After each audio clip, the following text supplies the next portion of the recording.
Al día siguiente, cuando las primeras patrullas del CICIG, con los cabellos chamuscados, los rostros negros de humo, caminando con cuidado sobre las cenizas todavía calientes del bosque carbonizado, llegaron a la orilla del lago, un espectáculo horrendo y maravilloso surgió ante sus ojos. El lago era como una inmensa plancha de mármol blanco sobre la cual habían colocado cientos y cientos de cabezas de caballo. Parecían cercenadas por el corte limpio de un hacha. Las cabezas eran lo único que emergían de la costra de hielo. Todas miraban hacia la orilla. En sus ojos abiertos ardía aún la llama blanca del terror. Al borde de la orilla, una maraña de caballos furiosamente encabritados sobresalía de la cárcel de hielo.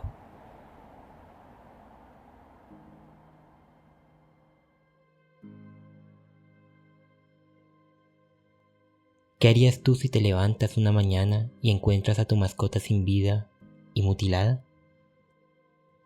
Esto ocurrió hace algunos años en varias ciudades francesas.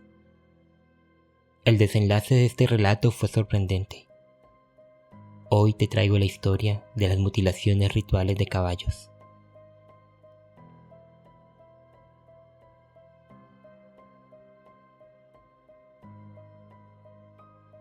Todo empezó la primavera del 2020. Primero fueron pocos, esparcidos a través del país, fácilmente descartados como casos aislados. No fue hasta principios del verano de ese año que las cosas comenzaron a cambiar. En junio, Pauline Sarrazin, una entusiasta de los caballos, encontró a su yegua Lady agonizando en medio del campo.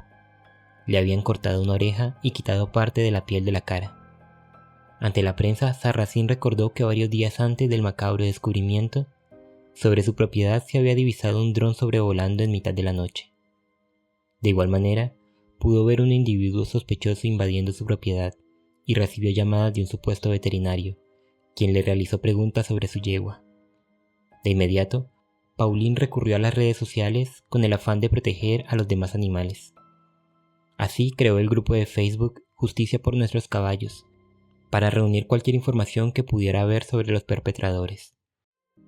«Solo quiero encontrar a los imbéciles que hicieron esto», dijo en la televisión. Para su sorpresa, en poco tiempo, cientos de personas, en su mayoría propietarios de caballos, amantes de los animales y detectives aficionados, comenzaron a recopilar información sobre el caso. Sarrazin, a la cabeza de todo, aseguró haber encontrado más de 60 casos de ataques a caballos que se remontaban hasta 2014. Muchos de estos casos habían pasado desapercibidos, pues no existía una conexión clara entre ellos. Jamás se atacaba el mismo tipo de caballo, ni lo liquidaban de la misma manera. El único vínculo era que siempre se les cercenaba una oreja. A medida que las personas comenzaron a conocer el caso de Sarrazin, su grupo en Facebook y los hallazgos que realizaron, muchos otros dueños de caballos en Francia reexaminaron las muertes, aparentemente naturales, de sus animales, en busca de posibles patrones. El pánico era general. Nadie sabía si la próxima víctima podría ser ellos. Con más de 20.000 seguidores, la comunidad de Justicia por Nuestros Caballos compartió sugerencias y consejos para protegerse de los ataques. Desde la mejor manera de instalar cámaras de seguridad hasta cómo detectar señales de que los atacantes estaban vigilando una propiedad. Los ataques se convirtieron en una preocupación nacional. Sin sospechosos y con pruebas limitadas, todas las teorías estaban sobre la mesa. ¿Era el trabajo de un solo individuo o era un grupo organizado el que realizaba estos hechos? Las autoridades, conscientes de que era necesario intervenir, pidieron a los dueños que informaran cualquier muerte sospechosa. En pocas horas, se comunicaron múltiples ataques a cientos de kilómetros de distancia, lo que confirmó para muchos la sospecha de que una pandilla organizada estaba trabajando. El Servicio de Inteligencia Nacional de Francia pronto prestó atención al caso. En un informe fechado el 30 de junio del 2020 dijeron: «Los ataques plantean preguntas sobre los responsables y sus motivos, y muestran un esfuerzo claro e indiscriminado para atacar a los caballos y mantener las orejas como trofeo». Mientras tanto, dueños de caballos de todo el país comenzaron a tomar medidas para protegerlos.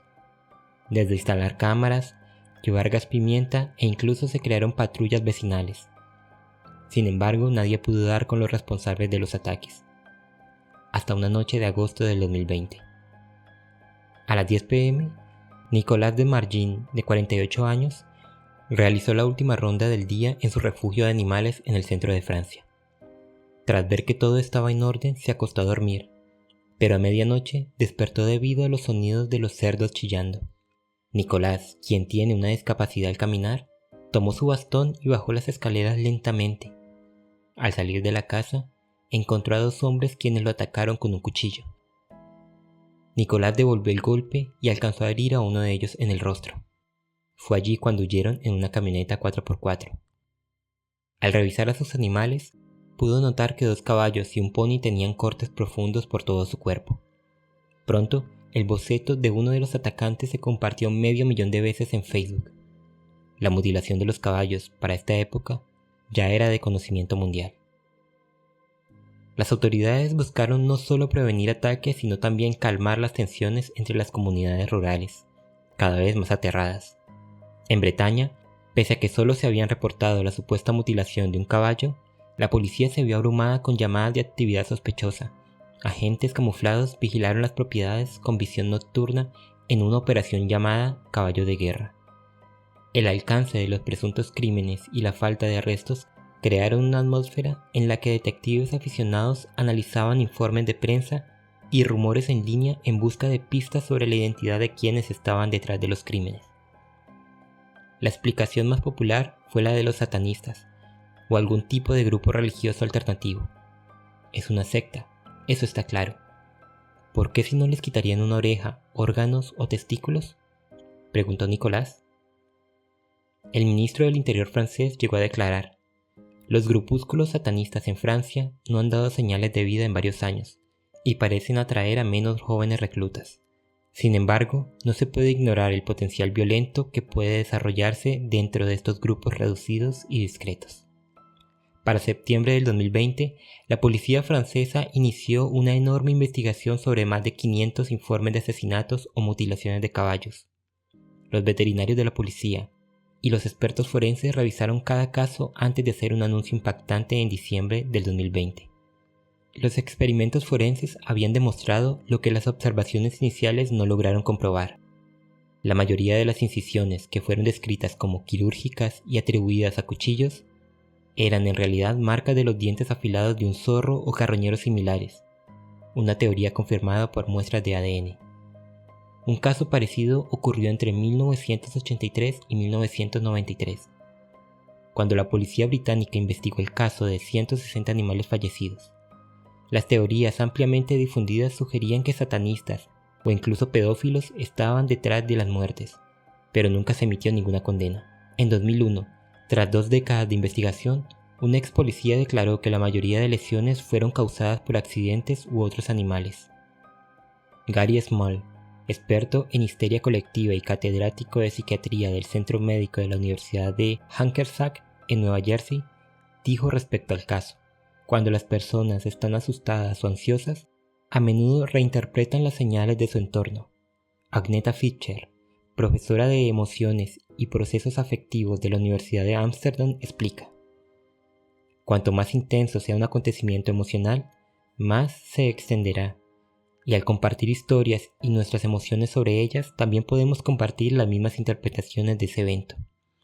Así, en el caso de las mutilaciones de los caballos, las noticias se amplificaron por las redes, los medios de comunicación, la policía y el público, reforzando la teoría de un atacante o una secta involucrada en el hecho. El resultado fue un caso de sesgo de confirmación. Al ser una teoría expuesta por políticos, policías y medios, resulta difícil creer en otra alternativa. Todo se convierte en parte de la mentira, y una mentira repetida muchas veces termina pareciéndose a la verdad. El pánico por las mutilaciones de caballos se extendió sobre todo en la prensa y en internet, pero más tarde se reveló que algunos de estos informes eran falsos o totalmente inventados. Los expertos comenzaron a coincidir. En la mayoría de los casos, lo que parecía un ritual satánico no era más que la naturaleza haciendo su trabajo. Los carroñeros, al alimentarse de animales ya muertos, atacan las partes más fáciles de desgarrar: ojos, orejas, precisamente los mismos trofeos que alimentaban la psicosis. En la ciudad de Ille-et-Vilaine, de una decena de denuncias, ni una sola fue atribuible a humanos. La propia gendarmería comenzó a hablar de histeria colectiva. No era un culto expandiéndose por Francia, era el miedo expandiéndose por la mente de la gente. A finales del 2020, la máxima responsable de la coordinación policial, Marie-Beatrice Tonani, lo admitió ante la agencia francesa de prensa. Sus palabras lo cambiaron todo. Los actos de crueldad no han explotado en comparación con otros años. Lo que ha explotado es la cantidad de informes, de llamadas. No había una epidemia de crímenes rituales, había una epidemia de miedo. Un pequeño aumento de casos reales, amplificado por la cobertura mediática, alimentó la psicosis. Y la psicosis, a su vez, generó imitadores, denuncias falsas y la percepción de un fenómeno masivo donde no lo había. Pero sí hubo un momento en que el mito del satanismo chocó de frente con la realidad. Fue con la historia de Pauline Sarrazin. Su caso se convirtió en el símbolo de todo este fenómeno, y su confesión desmoronó la narrativa principal. La creadora del grupo de Facebook Justicia por Nuestros Caballos escondía oscuros secretos. Según revelaron los investigadores, 2 días antes de la muerte de su yegua Lady, la mujer recibió un mensaje de la Dirección Departamental de Protección de Poblaciones, informándole que iba a ser inspeccionada. La alerta la había dado el 2 de junio un veterinario que ya había tenido que sacrificar a 5 de los caballos de Pauline Sarrazin en 7 meses, estando los demás enclenques, desnutridos y llenos de piojos. En varias ocasiones le había dicho a Pauline que las cantidades de alimento que proporcionaba eran insuficientes, que evidentemente no podía permitirse mantener tantos animales. No lo mencionó, ya que el confinamiento la había dejado sin sus trabajos temporales, pero le sugirió que su bondad estaba siendo puesta a prueba. En enero del 2021, Pauline confesó que había mentido. Había hecho creer que su yegua había sido atacada, cuando ella era la responsable de su muerte. Fue declarada culpable de falso testimonio y maltrato a animales. Ella también había inventado la historia de la mutilación para proteger a su perra Luna, quien fue la que arrancó la oreja de Lady. Le impusieron una sentencia suspendida de 4 meses y la prohibición de tener animales durante 3 años. Sin embargo, muchas personas continúan creyendo que existe un complot detrás de algunos de los ataques. Una de ellas, Nicolas de Margin, cuyos atacantes continúan prófugos. Para él, la explicación de las causas naturales no es del todo satisfactoria. Asegura: "Estoy 100% convencido de que personas hicieron esto. Tienen que dejar de decir que fueron animales porque los animales no extraen órganos y los animales no pueden abrir el tórax de un caballo".